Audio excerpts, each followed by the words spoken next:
হাওড়া স্টেশনের যাত্রীদের জন্য বড় সুখবর। যাত্রী পরিষেবা আরও উন্নত করতে এবং ট্রেন পরিচালনার চাপ কমাতে চালু হলো নতুন 24 নম্বর প্ল্যাটফর্ম। ইতিমধ্যেই এই প্ল্যাটফর্ম যাত্রীদের জন্য খুলে দেওয়া হয়েছে। প্রায় 635 মিটার দীর্ঘ এই অত্যাধুনিক প্ল্যাটফর্ম নির্মাণে ব্যয় হয়েছে প্রায় 3 কোটি টাকা। রেল সূত্রের দাবি, এটি হাওড়া স্টেশনের অন্যতম বৃহত্তম প্ল্যাটফর্ম, যেখানে 24 ও 26 কামরার দূরপাল্লার এক্সপ্রেস ট্রেন সহজেই দাঁড়াতে পারবে। নতুন প্ল্যাটফর্ম চালু হওয়ায় স্টেশনের অন্যান্য প্ল্যাটফর্মের উপর চাপ অনেকটাই কমবে বলে মনে করা হচ্ছে রেল কর্তৃপক্ষের তরফে।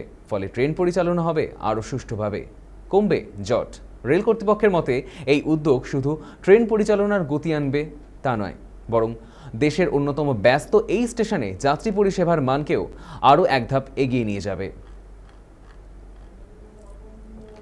আমাদের সঙ্গে এই মুহূর্তে টেলিফোন লাইনে রয়েছে আমাদের প্রতিনিধি অর্পণ সিংহ। অর্পণ, হাওড়া স্টেশনে চালু হলো 24 নম্বর প্ল্যাটফর্ম, ঠিক কি জানতে পারছো?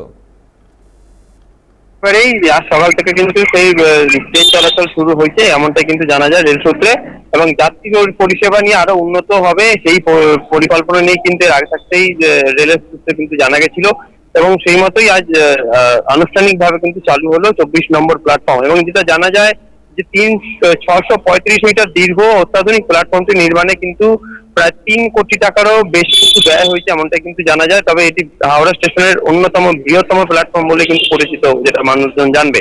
তবে 24 এবং 26 কামরার ট্রেন, অর্থাৎ দূরপাল্লার যে সমস্ত ট্রেনগুলি আছে সেই ট্রেনগুলি কিন্তু এই লাইন থেকে কিন্তু আসা যাওয়া করতে পারবে, এবং যাতে অসুবিধা না হয় সেই কারণে কিন্তু এই ভাবনা চিন্তা নিয়ে কিন্তু রেল কর্তৃপক্ষ তারা কিন্তু জানিয়েছেন। ধন্যবাদ অর্পণ।